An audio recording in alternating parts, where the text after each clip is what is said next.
In the early hours of October 3rd, 2016, the small town of Ripley, West Virginia, stirred awake to a crime so horrifying it would haunt its residents for years to come.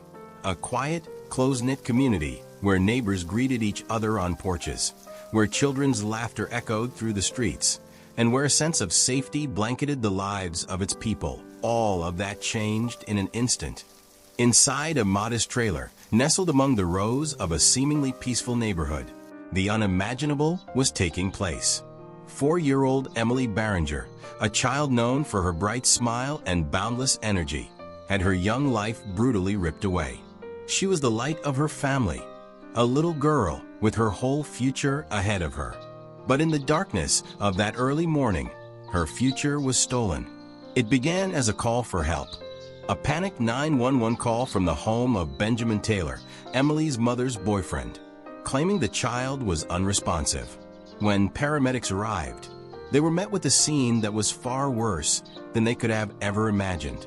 The child was unconscious, bruised, and clinging to life.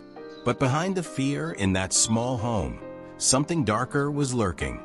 What paramedics and police would soon uncover inside that trailer shocked even the most experienced among them. It was not just the state of Emily's fragile body. It was the overwhelming evidence of what she had endured in those final moments. Evidence that pointed to Benjamin Taylor as not just a bystander, but the man responsible for one of the most disturbing crimes Ripley had ever seen. The community was blindsided. How could someone who was supposed to be part of a family, a caregiver to a child, commit such an unimaginable act? And how could a crime so monstrous take place in a town where people felt safe leaving their doors unlocked at night? As the details of this case began to unfold, the world would learn not only of Emily's tragic death, but of the resilience of her family and the pursuit of justice that followed. Ripley, West Virginia, a town of fewer than 4,000 people, where life was simple and quiet, and neighbors looked out for one another. It was the kind of place where everyone knew each other, where children rode their bikes through streets lined with modest homes, and where a tragedy of this magnitude seemed almost impossible. At the center of this story is 4-year-old Emily Barringer, a little girl who brought light to everyone around her. Emily was bright, joyful, and full of life. Her laughter filled the rooms of her home, and her energy was a constant source of happiness for her mother and siblings. She loved to play dress-up, sing along to her favorite songs, and dance without a care in the world. To those who knew her, she was a symbol of innocence and the future. But on October 3rd, 2016, that light was extinguished in the most unimaginable way. That morning, Ripley awoke to a horror it could never have prepared for. News spread quickly. Something had happened to Emily. Something so horrific that even the most experienced investigators struggled to process the details. The crime immediately rocked the close-knit community.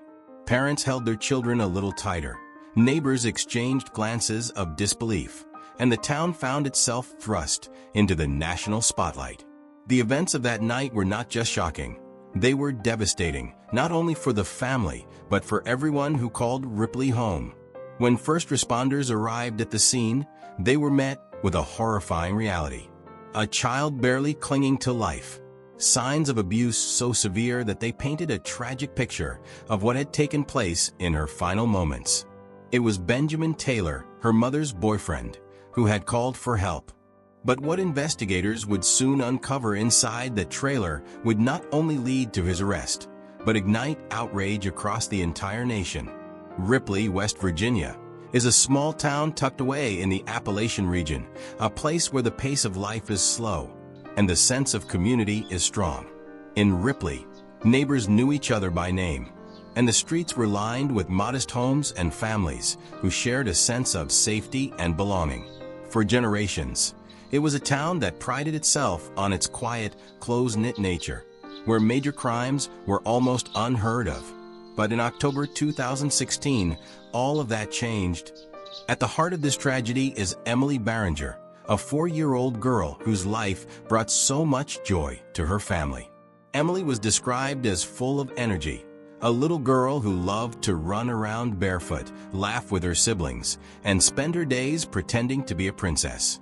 Her favorite games were simple ones, chasing bubbles in the yard or dressing up in her mother's old scarves and hats. She was curious, kind-hearted, and adored by her family and everyone who met her. Her mother, Amanda Adkins, often said that Emily had a way of lighting up any room she entered. She had a laugh that was contagious, a smile that could brighten even the darkest days, and a love for life that radiated from her every moment. But in an instant, all of that was taken away, leaving a void that could never be filled. On the surface, Ripley seemed like the perfect place to raise a family. But beneath the calm exterior, a darker truth was unfolding inside one of its modest trailer parks. The man at the center of this story, Benjamin Taylor, had recently moved in with Emily's mother. He was seen as a quiet figure, someone who kept to himself and didn't attract much attention. But Taylor had a troubling past that went unnoticed by most of those around him. Described by some as a drifter, Taylor had a history of unstable relationships and erratic behavior. While there were no known violent offenses in his background, there were whispers of emotional manipulation and troubling patterns that hinted at deeper issues. To the outside world, Taylor might have seemed like an ordinary man, but those closest to him saw signs that he was far from stable. In the weeks leading up to the crime, Taylor moved into Amanda's home and became part of Emily's daily life.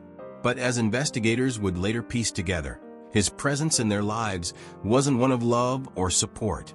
It was something far more dangerous. The night of October 2nd, 2016, began like so many others in the small, quiet town of Ripley, West Virginia. The streets were calm, the lights inside homes dimmed as families settled in for the evening. But as the hours passed, the sense of calm would be replaced by a deep and growing dread. For inside a modest trailer on the outskirts of town, a tragedy was unfolding, one that would leave the community reeling for years to come. At approximately 5 a.m. on October 3rd, Benjamin Taylor picked up the phone and called 911. His voice, though calm, carried urgency as he reported that 4-year-old Emily Barringer, his girlfriend's daughter, was unresponsive. Emergency responders were dispatched immediately, racing to the trailer where Taylor and Emily's mother, Amanda Adkins, lived. When paramedics arrived, they found Emily in critical condition.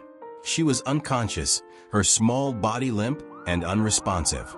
As they examined her, it became clear that something was terribly wrong. Her injuries were severe. Bruises covered her arms, legs, and torso, and there were other, more troubling signs of abuse that paramedics couldn't ignore.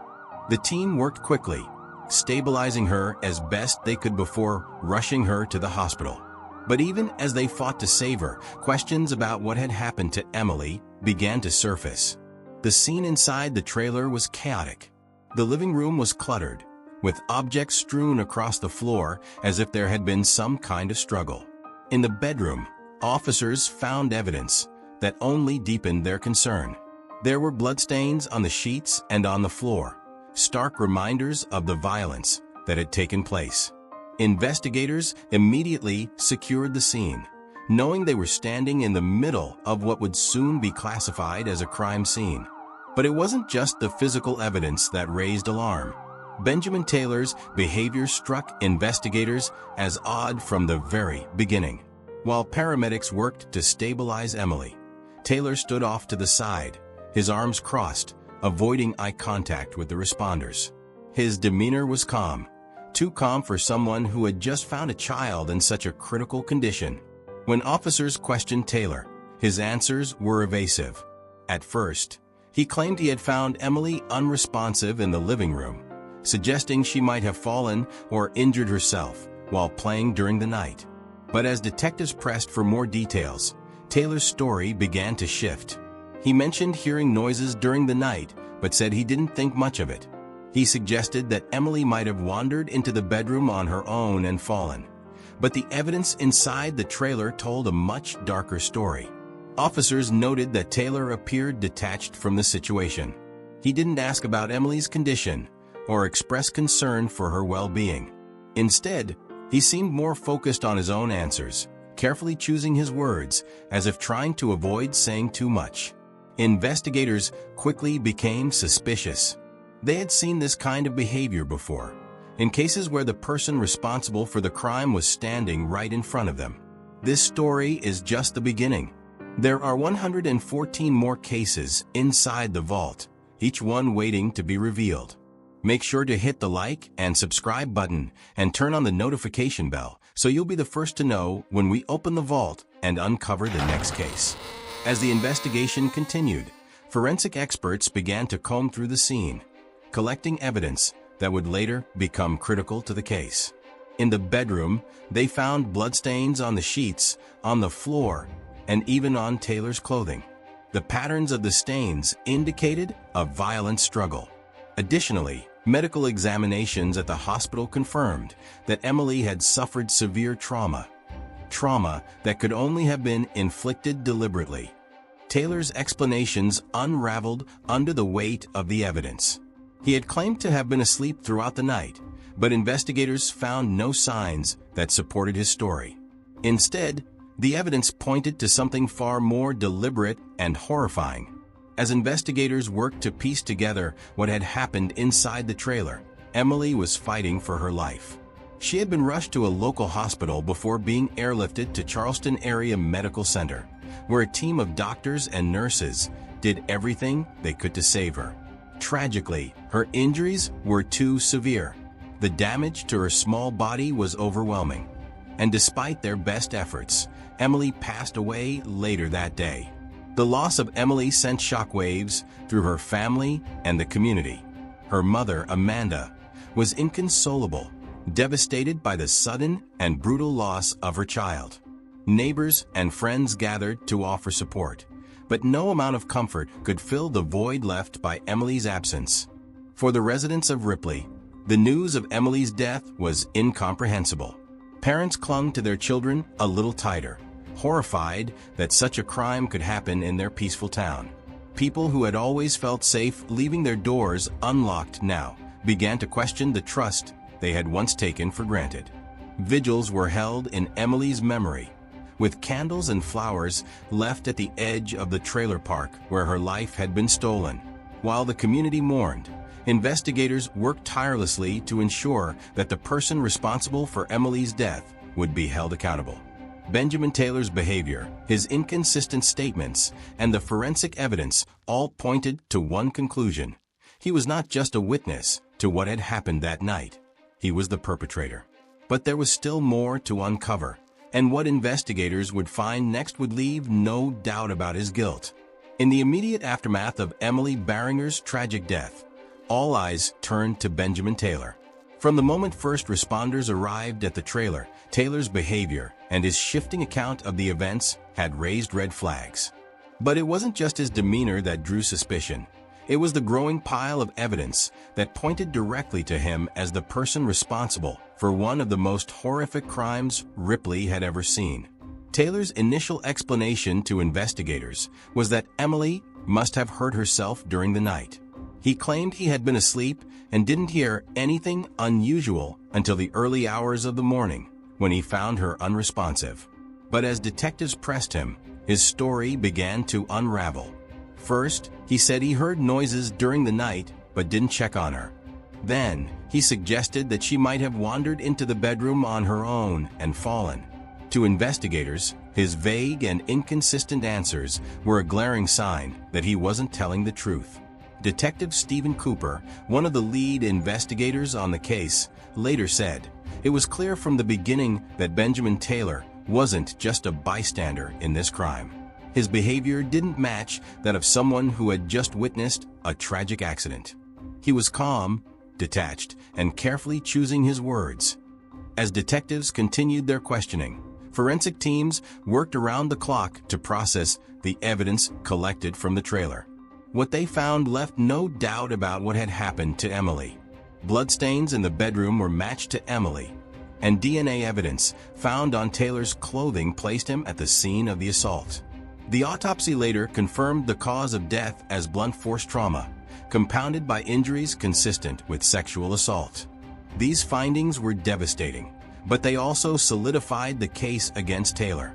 Detectives pieced together a timeline based on the evidence.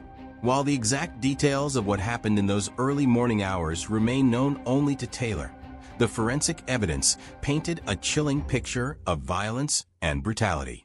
The scene inside the trailer spoke volumes, and Taylor's attempts to deflect blame only deepened the resolve of the investigators to hold him accountable. On October 3, 2016, Benjamin Taylor was officially taken into custody and charged with first-degree murder, sexual assault, and child abuse resulting in death. The community, which had been reeling from the shock of Emily's death, found some relief in knowing that the man responsible was behind bars. But for many, the arrest was just the beginning of a long journey toward justice. Footage from the day of Taylor's arrest shows him being led out of the police station, his head down, flanked by officers. The weight of his actions seemed to hang heavy in the air. But for the people of Ripley, seeing Taylor in handcuffs was a moment of accountability that the town desperately needed. For the investigators working the case, it was not just a matter of gathering evidence. It was about grappling with the sheer horror of what had been done to a child.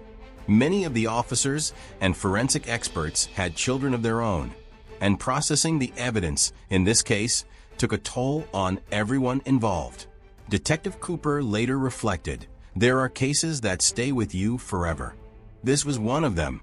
It wasn't just about solving a crime. It was about seeking justice for a little girl who deserved so much more. As news of Taylor's arrest spread, the community's grief turned to anger and outrage. Vigils were held in Emily's memory, with hundreds of residents gathering to light candles, leave flowers, and share prayers for her family. Signs demanding justice were placed near the trailer park, and social media lit up with messages of support for Emily's loved ones.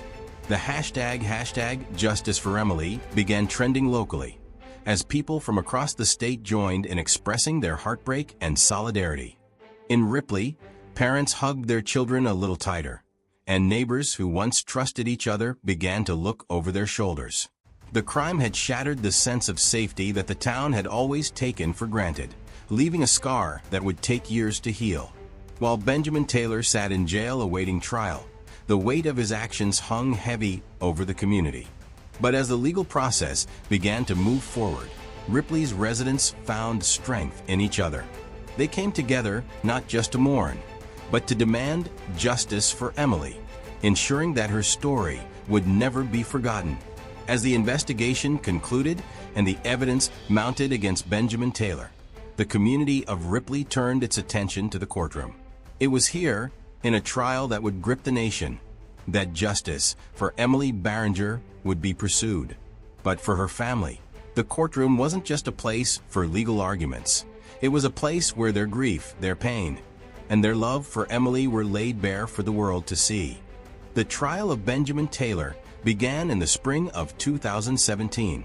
The prosecution wasted no time laying out the overwhelming evidence against him. They presented the forensic findings, the DNA evidence that linked Taylor directly to the crime, the bloodstains found in the trailer, and the injuries that Emily had suffered. Medical experts testified about the extent of her trauma, painting a heartbreaking picture of her final moments. The prosecutor, known for his unrelenting approach, addressed the jury with a clear and powerful statement. This is not a case of an accident. This is not a case of negligence. This is a case of calculated, brutal violence against a defenseless child. His words set the tone for the trial, leaving no room for doubt about the seriousness of the charges. Taylor's defense team, however, attempted to sow doubt. They argued that the evidence was circumstantial, that there was no direct proof of Taylor's intent, and that his prior behavior didn't indicate a propensity for violence. But their arguments were quickly dismantled by the prosecution, which methodically presented each piece of evidence in painstaking detail. Inside the courtroom, emotions ran high. Members of Emily's family filled the gallery, holding back tears as each piece of evidence was revealed. The weight of their loss was palpable, and every mention of Emily's name brought fresh waves of grief. Her mother, Amanda Adkins, was seen clutching a photograph of her daughter, her hands trembling as she listened to the testimony. As the trial progressed, all eyes were on Benjamin Taylor. His demeanor was cold and emotionless. He sat with his head down, avoiding eye contact with the jury and showing no visible remorse for his actions. His lack of reaction only deepened the anger felt by Emily's family and the community. For them, it was another reminder of the man they believed had stolen so much from them. One of the most heart-wrenching moments of the trial came when Emily's grandmother took the stand. Through tears, she spoke about the joy Emily had brought to their family and the unimaginable pain of losing her. "She was our sunshine," she said, her voice breaking. "And now that light is gone." The courtroom fell silent, the weight of her words hanging in the air. Detectives also took the stand, sharing the challenges of investigating a case so horrific. One officer recounted the moment they realized the extent of Emily's injuries. "It's something that will stay with me for the rest of my life," he said, his voice steady but strained. After weeks of testimony, the jury deliberated for only a few hours before returning with a verdict: guilty on all counts. The judge, in a somber and deliberate tone, sentenced Benjamin Taylor to life in prison without the possibility of parole. As the sentence was read, there was no visible reaction from Taylor. But in the gallery, Emily's family held each other tightly, tears streaming down their faces as a small measure of justice was delivered. The judge's final words were directed at Taylor. "Your actions have caused immeasurable pain to a family, to a community, and to a little girl who deserved so much more. This sentence ensures that you will never again be free to harm another innocent life." For the family of Emily Barringer, the sentencing was a moment of both relief and heartbreak. While nothing could bring Emily back, knowing that Taylor would never walk free offered some comfort.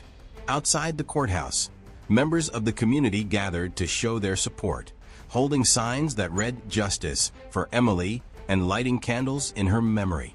The case sent shockwaves through Ripley and beyond, sparking conversations about child safety, domestic violence, and the importance of vigilance in protecting vulnerable children. For many, the trial and sentencing were not just about holding Benjamin Taylor accountable. They were about honoring the memory of a little girl whose life was taken far too soon. The courtroom had provided justice, but it could never erase the pain of what had happened. For Emily's family and the community of Ripley, the journey of healing would be long and difficult. But through their grief, they remained united, determined to keep her memory alive and to ensure that her story would never be forgotten. As the trial ended and Benjamin Taylor was sentenced to life in prison, the community of Ripley began the long process of healing.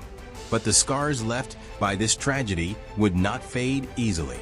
Emily Barringer's story was not just about the heartbreaking loss of an innocent child. It was a wake-up call, a stark reminder of the dangers that can sometimes hide in plain sight. Emily was more than a victim. She was a bright, joyful little girl who brought love and light into the lives of her family and friends. Her memory now serves as a symbol of the importance of protecting the most vulnerable among us.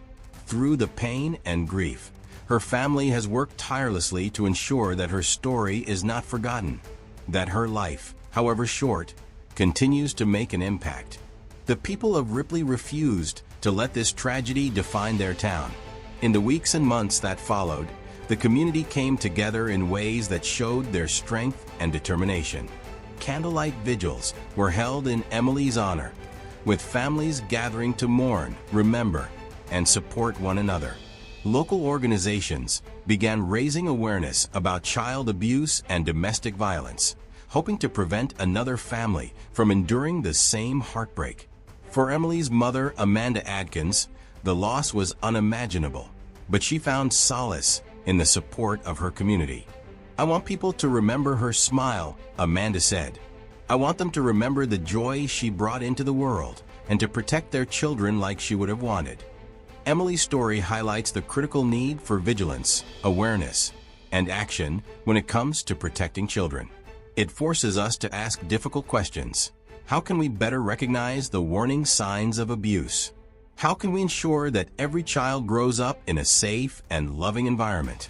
And what more can we do as a society to prevent tragedies like this from ever happening again? Experts in child welfare and domestic violence advocacy stress the importance of education and community involvement. They remind us that while laws and systems are essential, it's often the actions of ordinary people, teachers, neighbors, family members, that make the biggest difference in identifying and stopping abuse before it's too late. Emily's death was a tragedy, but it has inspired change. Awareness campaigns have grown stronger, and her story has been shared far and wide, touching the hearts of people across the country. The community of Ripley honors her by taking steps to protect other children, turning their grief into action. It is through these efforts that Emily's legacy lives on. Her story, though heartbreaking, serves as a reminder that even in the face of unimaginable loss, there is hope, there is resilience, and there is a collective strength to make the world a safer place for all children. How can we as a society ensure that no child has to endure the pain and suffering that Emily experienced? What systems need to change? And how can each of us play a role in protecting the most vulnerable among us? These are questions that we must continue to ask, not just in Ripley, but everywhere. Emily Barringer's story is a heartbreaking reminder of the fragility of life and the responsibility we all share to protect the most vulnerable among us. Though justice was served and her killer will never walk free, the pain of her loss will forever linger in the hearts of her family, her community, and everyone touched by her story. This is just one of the 115 true crime cases preserved in the vault, each one a story of tragedy, resilience, and the fight for justice. These cases remind us of the darkness that can exist in the world, but also of the power of a community that refuses to forget. By sharing these stories, we honor the victims and learn how we, as a society, can create a safer world for everyone. What are your thoughts on this case? Share your opinions in the comments below. I'd love to hear your voice. How do you think we can better protect children like Emily? And what steps can we take to prevent tragedies like this? This story is just the beginning.